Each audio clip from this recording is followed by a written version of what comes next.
I saw the JJK episode. I liked it. It was fun, cool. All right. Anyway, power scaling time.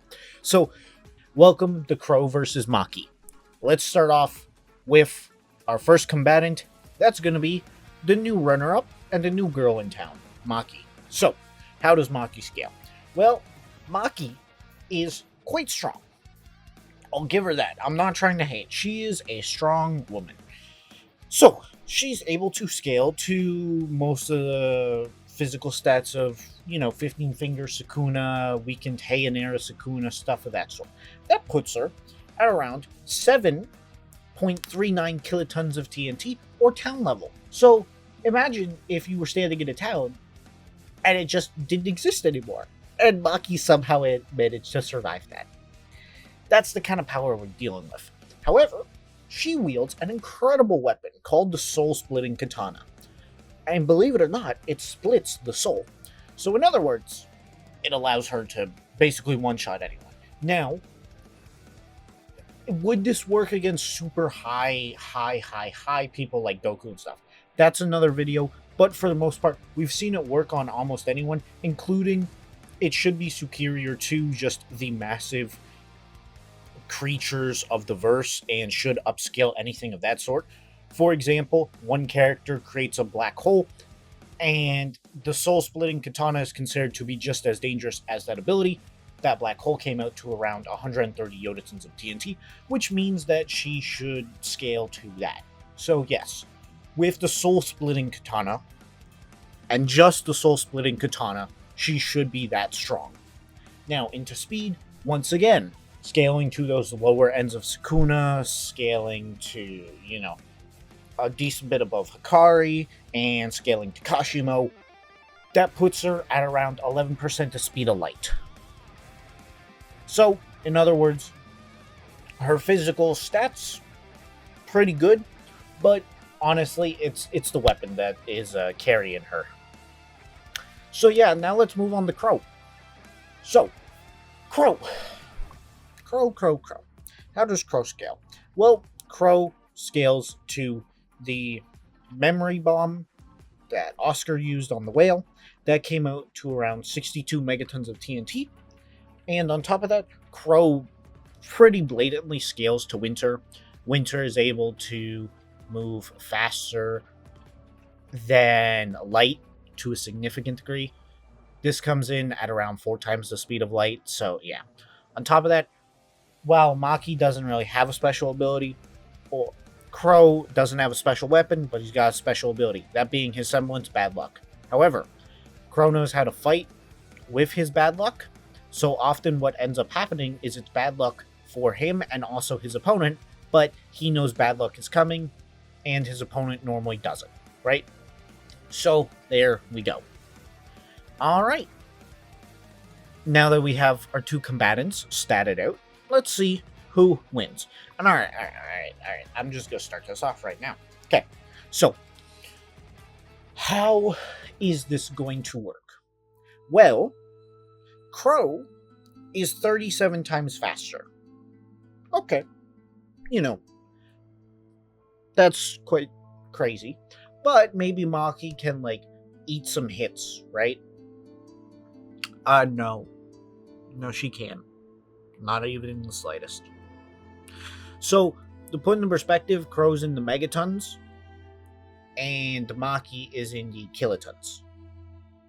So, yeah. One is town level, one is at minimum city level. There is a big difference between a town and a city. You all know that. I'm not going to pretend that, So, basically, if you take away both their weapons, Qrow's winning incredibly easily. In fact, he's around 8,000 times more durable, but Maki does have the weapon, right? The soul-splitting katana. That's what everyone guesses up. That's kind of the reason she's able to hang with these higher tiers and why she's considered so dangerous, right? Okay, cool. I'm gonna give you guys the easiest way I can describe this, though. No one willingly gets stabbed by a sword. Yes, if Qrow gets stabbed by the sword, he instantly dies. That is correct. If she slashes him at all, insta-death. But this man is 37 times faster than her. And all he needs is a good shot. So in other words, Qrow needs to not try to sword clash with her, and instead needs to outmaneuver the person he is 37 times more faster than, or quicker than. Then he just needs to poke her with his sword, or let's be real, honestly, he can probably just punch her or kick her, and she'll die. So she just loses. Like, I'm sorry, originally I had a different Maki matchup, even apart from like Yang. I think I was gonna throw her into like Demon Slayer because hey, I thought that would be fun, and I thought it would be a lot closer, right? But the minute I saw that on Versus Wiki, I was like, no. Alright, Maki's getting thrown at RWBY characters now, and she's getting cooked. Why? Well, because, let's be real, she's got the Soul Splitter. Cool. But that only works in speed category. If your speed is not up to par, it don't matter if you have a one-shot ability. You need to be able to hit it. And if you're 37 times slower than your opponent, you ain't gonna hit anything.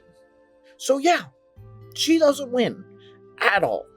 She does not have a chance in this, because Qrow is going to bob and weave and just smack her, and then she dies. And that is literally what the entire RWBY staff is going to do. The entire RWBY cast can do that. Is that, like, fair? Well, yeah. Like, if you get your soul-splitting capability, if you get your special, super cool hacks, then other characters get to have the fact that they can backflip over laser beams. That's just how Versus Wiki and Versus battles work. So yeah, I know this didn't seem as serious as my previous ones, but at the same time, dude, one of these characters is 4 times faster than Light. The other is 11% the speed of Light. She's not hitting him. It's not happening. 37 times faster. And he can just stab her. Like, he can literally just duck under the katana as she tries to swing at him and stab her. She's fought people who's faster than her. I'll give her that. So she might be able to predict. She hasn't fought someone who's 37 times faster, though. So yeah, that's all for now, folks. Good luck. Maki fans, don't hate me too much. And that's all for now, folks. Goodbye.